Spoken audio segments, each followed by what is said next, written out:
Everyone, my name is Jessica Minaeian and I work at Cambridge International in the teaching and learning team.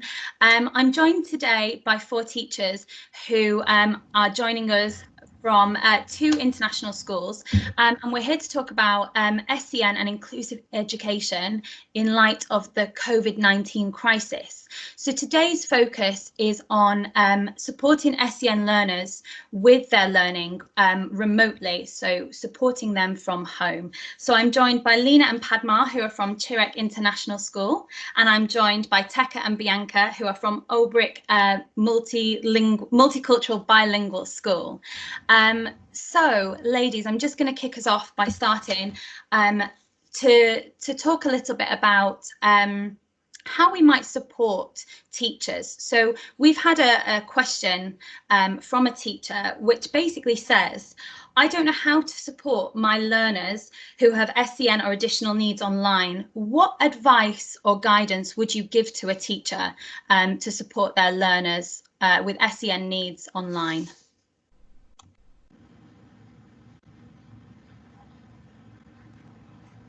I think the most important advice which I would like to give teachers is in such uncertain times, it is very, very important for the teachers to maintain a connect with the students who have special needs. Definitely, with all students, but even so, it becomes very important that, you maintain a connect with the students who have different needs or special education needs, because they need that assurance from the teachers that, the learning will continue. So that is the first to, erase any kind of anxiety, erase any kind of, little bit of apprehension about, where are we heading, or am I going to continue with my learning? Am I going to see my teacher? Am I going to talk to her? So the emotional connect is very, very important. So for that, it is imperative that teachers continue with whatever they have been doing in the form of, here what would be important is, since it's you are not going to meet the students physically, it is very important that, you continue creating that kind of motivation amongst the students by planning different kinds of activities, different kinds of strategies, things like, and luckily, thankfully for us, we have so many learning platforms available. So I think it becomes important for the teachers to try and explore a few and use it to the maximum, because children can take advantage of things like, recording something and sharing it with the teacher, or using different audio visual aids. So, planning different kinds of activities which would generate interest amongst these students and also cater to their different needs is something which I would, from my side, I think would be the advice that I would like to give the teachers. Mm-hmm. Lena, that's so interesting. I love that you mentioned about keeping that connection with students and stuff. Bianca or Teka, how are you maintaining that connection with your students? I think I couldn't agree more with Lena, and my advice is get closer to the family, get closer to the therapist, trying to keep that connection, as Lena said, be available for them, and it could be any kind of communication that you can keep with the family, with the therapist, and above all with the student, themselves. So individual feedback, have individual meetings every week with these students. I think this is the biggest advice I'd give to everyone who's giving support to SEN learners in the remote learning.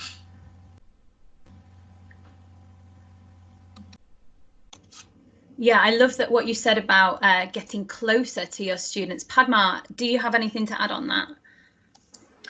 Yes, Jessica. So again, nothing different, but yes, definitely this is what we are doing. Keeping a connect through the various mediums. It could be either emails, regular emails. I've been sending mails regularly, keeping them connected through worksheets. And then when they give it back, they send um, they respond to the mails and they do the assignments and send it back very promptly. And that's how I'm maintaining the connect. And the parents are also free to communicate to me through the mails, which is also helping a lot with these children. Earlier, we did not have this regular connect with the parents. But since lockdown, since 2 months, we've been working with these children through the parents, because children don't have their email IDs and all right now. So we connect through the parents to the child. So all three of us are connected, and this has really helped me to connect with our students, and that works wonders.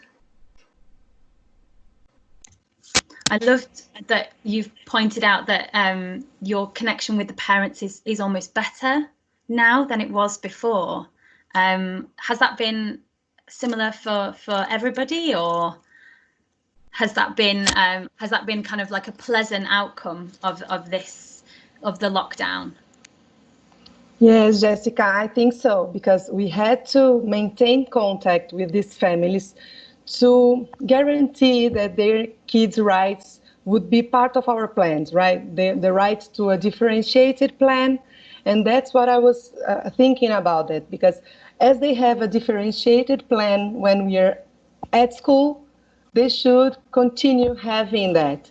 They must know that they will have differentiated strategies or kinds of questions or time to be able to do their tasks as they had when we were at school, right? I think this, to continue to guarantee these rights is very important. And talking to the parents every now and then is very important to make it happen.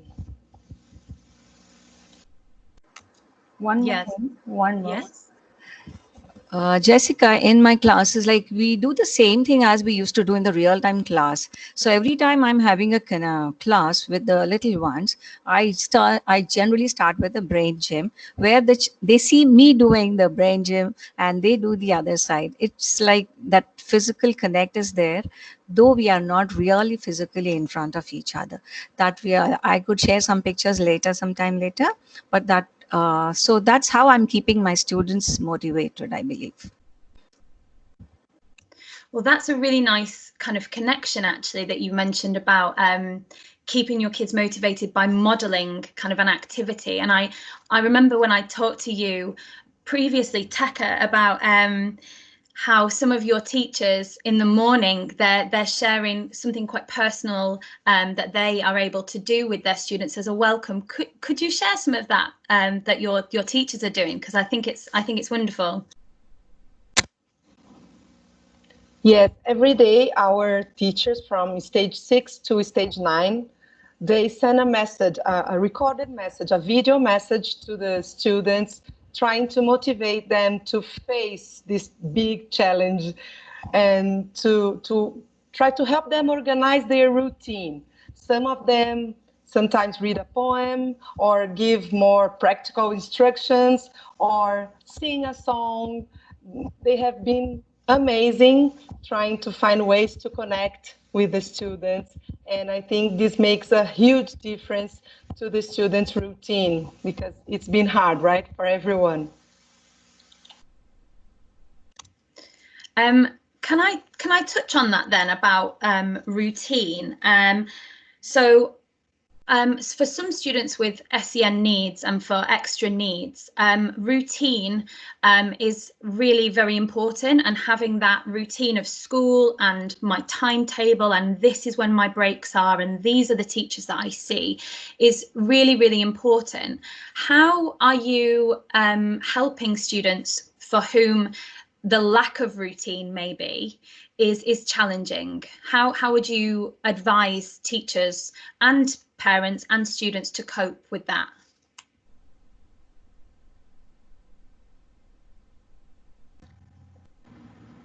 So like it was pointed out by Bianca and Tekka and Padma, here the bottom line is that, stay connected with the student as well as the parent. So one of the most positive outcomes of this kind of online learning has been communication with the parents. So it has been important for us to keep in touch with the parents and talk to them about having a routine for the students, because that's what will give them that assurance that uh, things though might be different in the sense they are not able to meet their friends and they are not able to move around, but having some kind of a routine where you connect with your teacher at so and so time, and then you have certain activities and then you have certain assignments to be done, and a follow up also is important. And that's where I think I would like to mention here, and that's where the parents in our school, in my school, they have played a very important role in ensuring that the follow up is happening. This was something which we were wanting to build up on and wanting to improvise on, that how much more can we get our parents involved.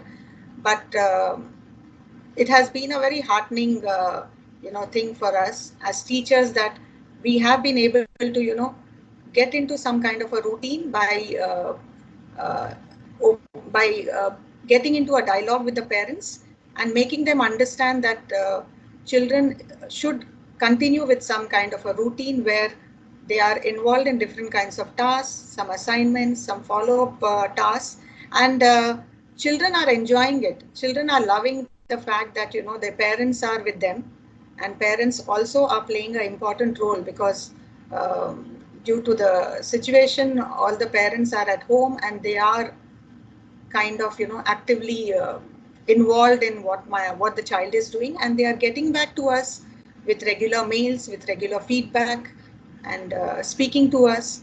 So we are kind of working at continuing with having a routine for the students. Yes, and I'd like to add to what Lina has just said. It's important to mention that not only we're not only here talking about SEN learners who are having to adjust to a new routine, right? All our learners are having to adjust to this new routine, and how is it that we can support them to do that? So we've been having some students who haven't been diagnosed with any ADHD or anything similar to that. But even so, we know that student, and we know how much he struggles sometimes getting distracted, or sometimes handing in their work, keeping up to deadlines, so what we have been doing, we have been, as we said at the beginning, we have gotten closer to parents, and sometimes we're also talking about students whose parents are still having to go out because they work in the health area, so they're not at home with their children. So we have an assistant in middle school, and he's been working like this buddy for these learners. So he gets closer to these learners every week, and for some learners, he meets with them every day. So what is it that you have today? So let's take a look at your routine today. What are the lessons that you're having today? What is it that you have to hand in today? So focus on this, focus on this deadline. So remember, okay, so you do have this activity, but it's due in 2 days. So let's focus on this one now, because that's what you need to do today. Don't get distracted. And we're also meeting, having these synchronous moments with parents and children, and their children, along with their children. So I met, for example, with a student from year 9 last week, and his mom and dad. And I was trying to give him advice on how to focus, because he said, I sometimes get distracted with my cell phone.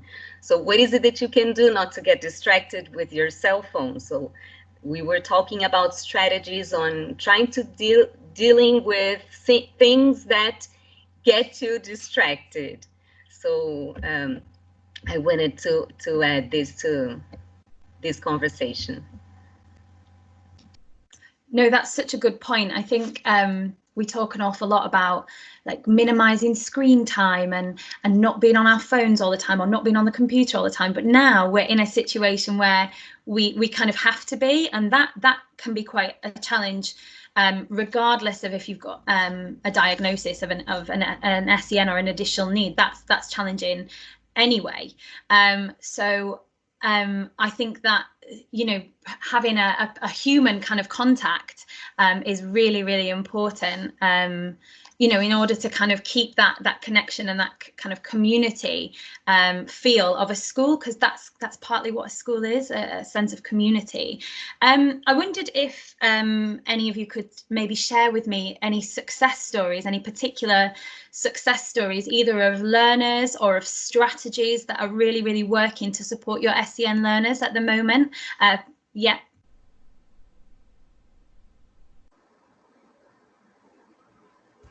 Hello. Go ahead, Padma. Before I share my success story, actually, I wanted to ask Bianca regarding the buddy she was talking about. Is the buddy of the same grade level, or who was the buddy to that child? This buddy is an assistant that works for us. So he's hired. Okay. He's So one of our colleagues, okay. and he works from year 6 till year 9, giving support to learners. Right. So he gets in touch with the teachers and organizes the routine and sees. And we are talking here about students that are struggling with the new routine, keeping to deadlines. So he's the buddy of these students. But we've also talked, we do have a class a week when students have this tutor, and they talk about different issues concerning learning or different aspects that they can talk about. It's a moment they can be heard by their teachers. And we have emphasized that we can have these buddies, another classmate who is doing well. He keeps, teachers know they stick to routines, they're fast learners, and they would be able to work as a buddy for another student in that same level. So we have been encouraging teachers to encourage their learners to act like buddies from year 7 to year 9. Yeah, in the classroom buddies, yes, we also have that. Generally, someone who's doing very well usually is a buddy to the other child. But here you have somebody who also goes across stages. That's a very good point, I think, which we could, it's a learning for me over here. And coming to success stories, Jessica, there are, yes, of course, I think I would like to share the example with my children with whom I'm working. I'm working with somebody who's too young, like he's just about 5 years old. He's in stage 1, going on to stage 2. And then he has certain learning issues. He can read very well, but can't comprehend. And then there are certain fine motor skill difficulties and attention. He's not able to sustain his attention. Generally, he was not in the regular class. So he was coming to my classes. But since the school closed down, since 2 months, we've been having online class, kind of since 4 or 5 weeks. I think now it's almost 5 weeks. I'm having a class with him. I would say it's a great success because all the other hassles of getting distracted, that has come down. He has his parent beside him, and then he's totally focused for that whole of 45-minute session, and we thoroughly enjoy it all throughout. and there's lots of learning happening. It has all the three aspects. We start off with a physical brain gym, then we have some cognition enhancement activity, some pen and pencil activity, and then we also do a reading comprehension, which he does with complete focus. It's such a huge change from what he was 2 months ago in a classroom and in a remote classroom. So that's really wonderful with the little one. I would like to add here that, thanks to Padma and her team, that we have continued with remote teaching for older children who are in the age group of 10 and 11 years. And they are a group of 6 of them, and where these classes happen twice a week. So there is a set timetable for them, and there's a set schedule which is shared with them prior to the classes. So they are mentally prepared with what needs to be done, the resources. And this is another, if I may call, a success story where it has worked very well with these children, because they are in the right now they are in the comfort of their home, and they are able to work at their own pace. And also they do understand, they do appreciate the fact that they are able to see the teacher, because these are live classes which are happening. So there is interaction, there is discussion, there is a lot of things which generally would happen in a normal classroom. But though it's not happening physically, it is through these live sessions. And there are 1 or 2 students in this particular group who are a bit conscious, and they are always wondering whether they are being judged by the others when they are together as one group. But these classes have worked very well for these 2 students, because they have understood that they can work at their own pace. They are not being judged by others. And also another child who has focusing issues, since he is in the comfort of his room, he is able to focus better and turn in assignments at his own pace.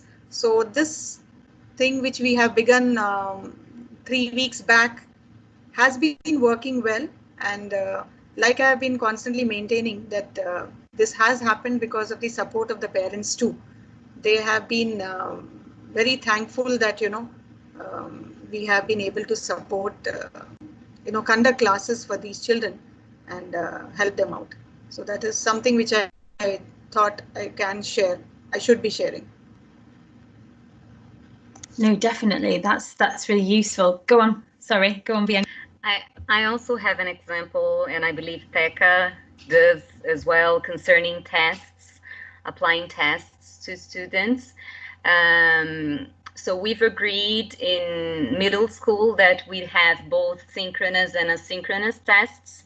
Whenever asynchronous, the teachers would be available on the classroom wall, and for synchronous tests, the teacher would be available in the link of the classroom. We're using Google Classroom, so that students could ask questions, and teacher would be there for a clarification. And for these 2 SEN learners in our year 7, they were going to have their English test, which was going to be asynchronous. So we got in touch with them before the test, and we agreed that the teacher would be available for them in the link of the classroom, so that they could ask questions, because we know it's easier for SEN learners. In these 2 cases, they're diagnosed with ADHD. And we know it's much easier for them to talk and ask questions instead of writing the question on the classroom wall. So they did that. The teacher was also there, available to read the reading text to them, so that they wouldn't get lost with the reading. And then right after the test, we got an email from one of the moms, saying that her daughter finished the test feeling that she had accomplished, that she had made it, and she was thanking all the support that the school had given, and also the teacher, because she really finished the test. And whenever she left the moment of the test, she was smiling and happy, and with the feeling that she had made it, and that was really an example of a success for me that we experienced last week. And this was the same feedback we've got from another family. The boy is in year 4, stage 4, and he has difficulty to read long texts and comprehend them. So for the Portuguese test, the teacher recorded herself reading the text for him. And then he had the chance to answer the questions from this reading with this kind of support. At the end, he was super proud of himself because he could take the test without like his mom or dad helping him. He felt that he could do that by himself, and he was super proud. It was I think it's a success example as well. Thank you. Those are all such like lovely examples of ways that you're kind of using the technology that's available, but in a way where the pedagogy and your teaching expertise is still kind of the forefront. And I think that's something that I'd really like to draw out about the fact that ultimately it's still about delivering those same teaching aims. It's just about adapting the practices slightly. And I wondered if anybody could share any strategies, a bit like what you've mentioned, that you're potentially going to continue to use when you go back to the classroom. Would you continue to allow learners maybe to record themselves reading answers, or will you continue to record test papers? Is this something that you'll maybe do going forward as we go back to the class? Yeah, I think as you have rightly pointed out, Jessica, it's we have learned to adapt with the current situation, and thankfully it has started working well for us, for the entire community, the teachers, the parents, the students. So going forward, yes, we would definitely like to continue with the things which we have initiated and which have worked well. Things like students recording their thoughts, and something, if a child wants to sing a song, he wants to do something, record it and send it to the teacher.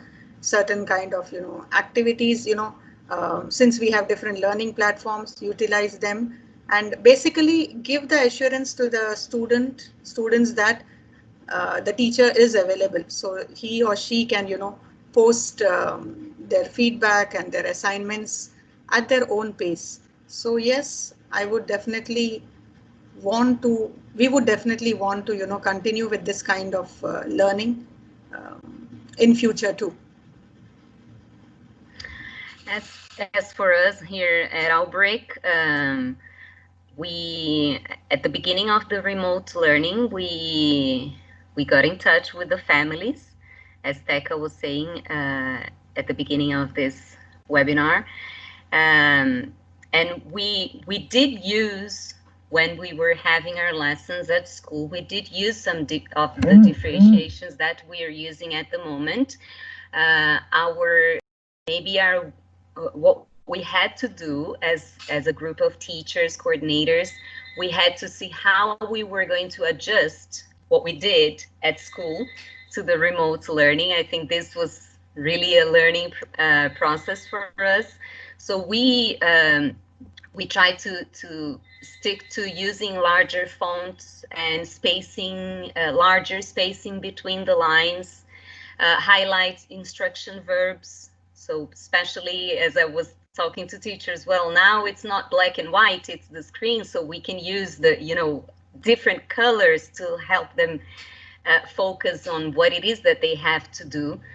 Break instructions into parts and use bullet points whenever possible. Record an audio of reading text. I think this is something that we didn't used to do when we were at school, because then the teacher was there and maybe the teacher would give some support, but this is definitely something that we're taking back when we're at school, because we can for sure record an audio of a reading extract, and then for the test, the learner can be there, as Teka was saying, autonomously working on his own. He doesn't need the teacher to be there, because sometimes they feel embarrassed having to raise their hands to call their teacher and ask for help during a test, especially when they're older, in year 8, year 9, they start having this feeling that, no, I can do it by myself. So if we offer more support and really make them see or be seen that, yes, they can do it by themselves, offering extra time is something that we've always done, so we kept that in the remote learning. In the remote learning, being online for a clarification, to make sure that the teacher is there and they can talk to the teacher and reach the teacher in case they have any question. And offering the opportunity of choosing about 2 exercises to also record the answers, so they can write the answer, but they can also record an audio or record a video and send it to the teacher, because they feel that they will give a proper answer to those questions that way. And whenever possible, for example, in a science exam for year 8, one of the questions was demanding students to write a detailed description of an experiment. And for this ADHD learner, we allowed her to draw a mind map. So on her test, so the teacher is not there to say, we've made a different test in a way that's spacing, everything that I've mentioned before. So there was this test that was saved with her name. And then the instructions also came along with the extra time, with them. So you may also draw a mind map if you want. So I believe these are all things that we're going to take back to school whenever we're off with the quarantine.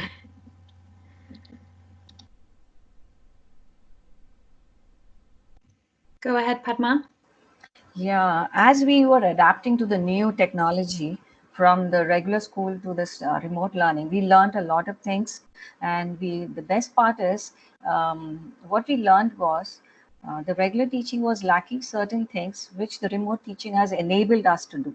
And the children with difficulties in submitting their assignments, that has really worked wonders. So I guess once we go back to the regular classroom, we're going to continue using these methods of submitting the assignments. So that could be a videos or an audio, or the quiz forms which we have been using in remote learning, all the quizzes.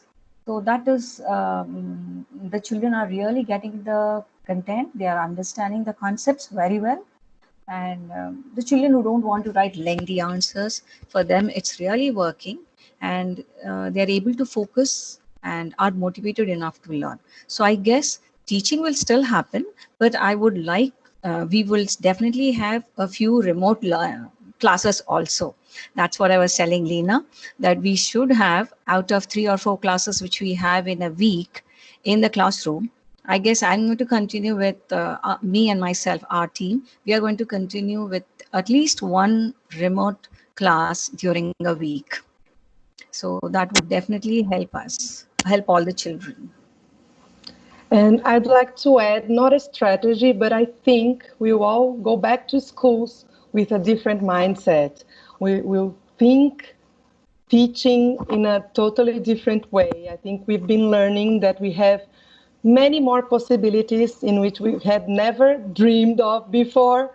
And I think we'll go back to school thinking differently. All of us, teachers and coordinators and even students. I think this experience it has been changing us deeply in our teaching skills and our teaching. Now the way we think about teaching, I think we will be changed about that.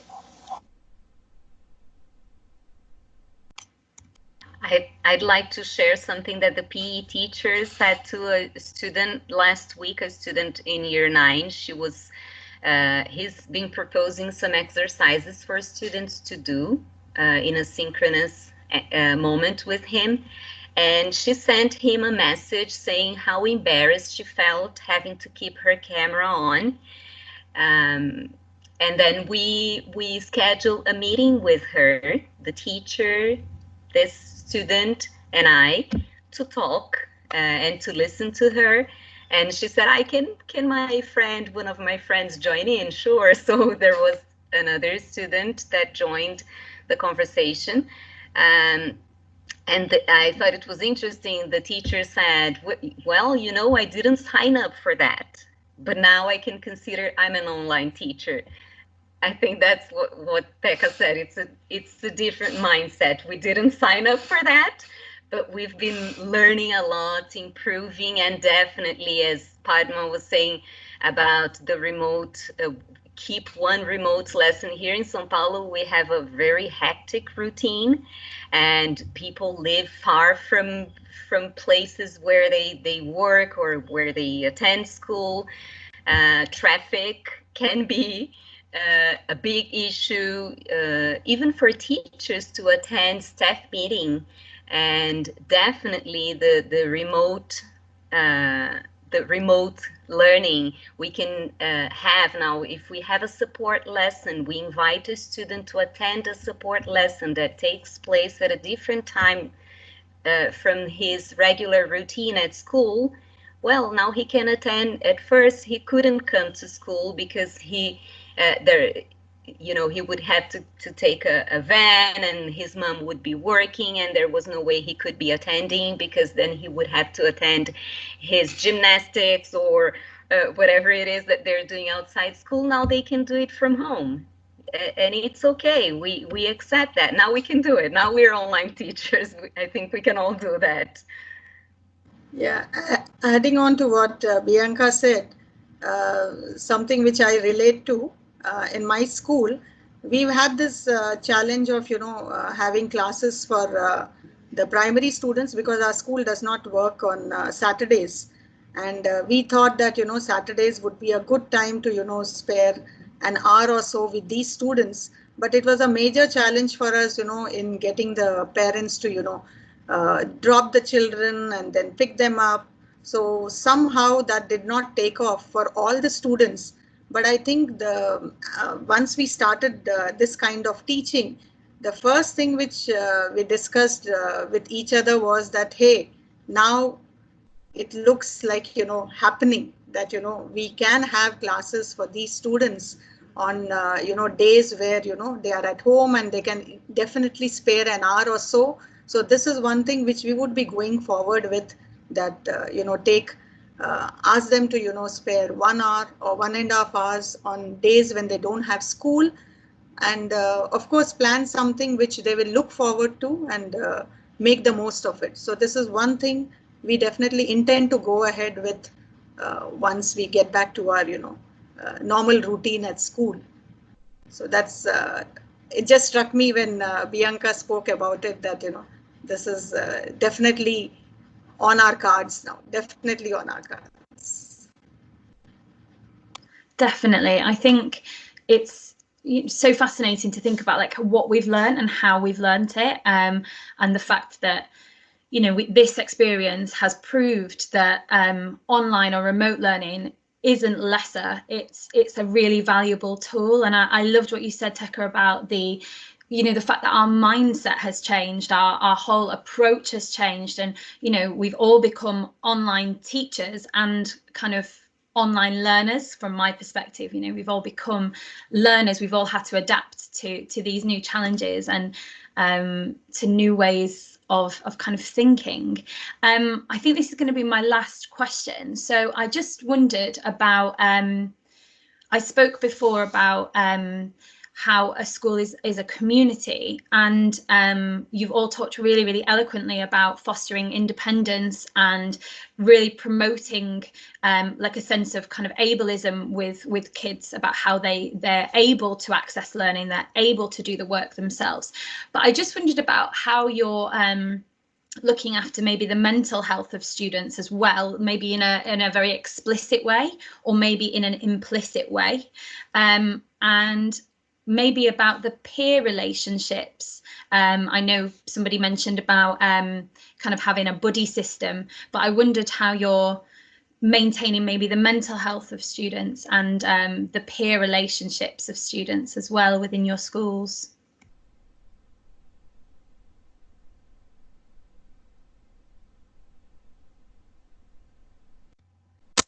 Well, I can start talking a little about how we've been dealing. First of all, on an individual basis, we have this student from year 7 who she suffers from anxiety. I've been with her since she's in year 4. And when we went to remote learning, the first thing I said, I was thinking about her, and when we were planning tests and assessments, I started thinking about her as well. And then I got in touch with the mom to offer help and to tell her I was there for her anytime she needed, to let me know if her daughter needed to talk to me, because sometimes that's what they need. They just need someone there to talk to them, because, well, when we're at school, they see us every time. They knock on our doors, whatever it is that they feel, or if they want to talk about anything, they come up to us. And then now we're not there anymore. But I told them, I'm here. I'm not there for you to not knock, but I'm here on the other side of the screen. So you can come up to me and try to reach me through my email. Some of them have got my number because they take part in the service club. So we have a service club WhatsApp group, so they do have my number. So they've been reaching out on the phone, and then I schedule a meeting to be here with them, to talk to them, to listen to them, to give them advice. We do have on our website of the school some support for yoga practice, that students, families can access and do it at home, from home with their kids. We have yoga, we have mindfulness practice. We have the PE session, so they do have their exercise with their teacher. It's not much, it's once a week. Maybe we can increase that for even more during the week, because it's been working well, even though they're embarrassed having to be in front of the camera. But as I talked to this student, you are also an online learner now, so let's do it. We can do it together. So that's the way we've been trying to keep our minds and also the teachers, right, healthy, sharing things about our routine and strategies they've been using. So in this lesson that they have once a week with their tutors, when they can be heard and when they can talk, they share strategies. How is it that you've been dealing with this moment? What is it that you've been doing to apart from, to deal with the new routine, but also to deal with not having your friends around you. So we've been having connection with different schools around the world where they talk through Zoom, and then they go into breakout rooms, and then they talk about routines. So students from Peru, from Brazil, from Canada, from the USA, they get together to talk about how they've been affected now with the COVID-19 and having to be away from their friends. And then they see that they're all going through the same things, and they share experience, they share things they have been doing, how they have been dealing with that. And so that's, I think we have to open opportunities for students to talk. They need to talk. And they need to interact, not only studying, not only keeping to their learning routine. They need to get in touch even if it's through the screen, they need to get in touch with people, different people, because we're all going through the same difficulties, and sharing, hearing, and being able to talk. I think that's how we're all going to go out from this healthier.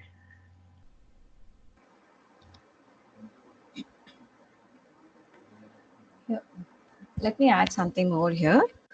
We have done the same thing, similar thing, something on the same lines. When our school was forced, I mean, when we were locked down, initially our other counselors, our team of counselors, we made some PPTs for the parents, how to deal with lockdown, how to talk to your children, what kind of routine would help. So this was all done initially, and that helped, I believe. Parents have started doing that. But then what happened, I can give you an example. When after 4 or 5 weeks of these classes, suddenly one day the parent communicated to me that her son is no longer wanting to do the assignments. He's kind of getting bored. He wants, and he's the only son. So they are all only the parents and the son. So the three of them locked up in a room for so many days. And he's actually someone loves to talk, and he's very articulate. When he's somebody who's been very good verbal skills, and loves to talk and say stories, connect, and all that. So for such a person, it was so difficult. So and then the parent was at a loss how to deal with him. And then yeah, she connected, she spoke to me. And like Bianca shared, that you all have shared the phone numbers with the parents. In fact, our phone numbers are with the parents, so they connect to us, they through phone, through emails, and through WhatsApp also many a time. So I had suggested that let him speak to his friends, all across. Like Bianca was saying, they need to talk to their peer group, and I think that helped him a lot. Now that's been last week, but now, and he himself wrote a mail to me saying that he's fine, and he's doing good, and he's talking to his friends, and kind of things got back to a little normal again for him. So we are back to remote learning. Yeah. So connecting with their peer group or everyone, they talking to other people, and knowing that everyone is going through the same kind of situations helps us, elders or children alike. Yeah. Yeah. Definitely. I think that's really fascinating as well, that you've made use of that kind of global connection. You've started to reach out across, not just within school or kind of within schools within the region, but schools kind of globally. I think that's a really amazing use of the capabilities for digital technologies, and something that will continue and can continue as we move forward, and as we transition back into school. So yeah, just a really positive, it all sounds incredibly positive, ladies. Can I Jessica? just share something else, Jessica? Do we have the time? Yeah, okay. So adding on to what Padma and Bianca just spoke about, that, children need to feel connected, stay connected, and they need an outlet to, express themselves. So what we did in school was, we sent out a circular to the parents saying that, yes, this is the time when you are, in your houses with your children. This is the time to bond as a family. This is a time maybe to learn a new skill as a family. So we threw it open. We asked the parents to share these kind of experiences with us in case your child is learning something new, a family time, or, small things like look out of your window of your apartment and just draw a picture of what you see. So these were simple activities which we gave age-wise, pertinent to different age groups. And we asked them to get back to us, and the response was overwhelming. The number of videos, the number of pictures that we got from parents and students. In fact, we had a child who is in grade 2 baking cakes, and her mother filmed a video of her baking a cake, baking small cupcakes, and she shared it with us. We had a grade 3 child who gave tips, believe it or not, who gave tips to other children on these are different ways of, keeping yourself occupied when you are at home. So parents did like this idea of, giving them a form of, a platform to express what is happening. And children, of course, were very, very enthusiastic to be a part of all this. And this was across all age groups. It was not only the little ones, we had even 6th and 7th graders. We had an 8th grader who penned a beautiful poem on what it means like to be in a room in times of lockdown. So she shared it with us. So this was another way that, we kind of gave the students a form of, expressing themselves. And these were uploaded in our website, right, Lena? Yeah. Yes, these were put up on the website, and they were shared with other parents too, since their responses were quite many and it was not possible for us to, um, cater to every response. We did share it with parents of the same class so that they get to know what others are doing. So this was a good way of, giving students an opportunity to expressing themselves. And it actually turned out to be a kind of a motivation for others, because when they saw their own friends doing something, constructive, learning something, it actually worked as a morale booster for others that, if my friend can do it, maybe I can also try it. So it did send a lot of positive vibes in the parent as well as the student community, because we do give a lot of importance on, parent involvement. And this was another way that we could, cater to this kind of an involvement. And this girl, little girl who baked cakes was actually, she has reading difficulty. Remember, she's a student. She's been, Yes. yeah, she has, yeah, so she definitely has a lot of difficulty with reading. But then you should see her video, how confidently she was showing to make, how she baked the cupcakes. It was really a good show on Facebook, like, so that was really, really interesting. I think that's something that kind of keeps coming out of discussions like this, but other discussions as well that I'm hearing.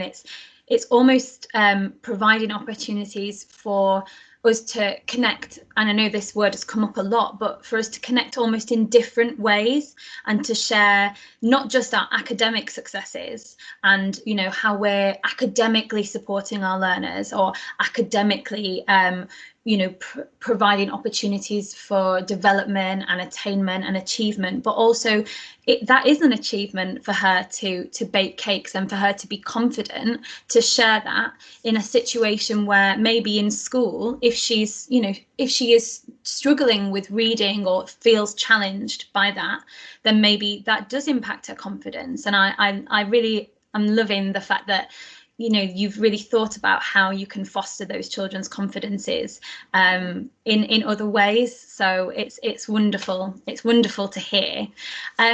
Thank you so much, ladies, for your time and for sharing all those strategies and interventions and all those kind of insights into what you're doing. We have a real global community of teachers. So I'm sure that there will be strategies that they can take away from this. So thank you so much for your time and for sharing so openly and so honestly with me. I'm very, very grateful.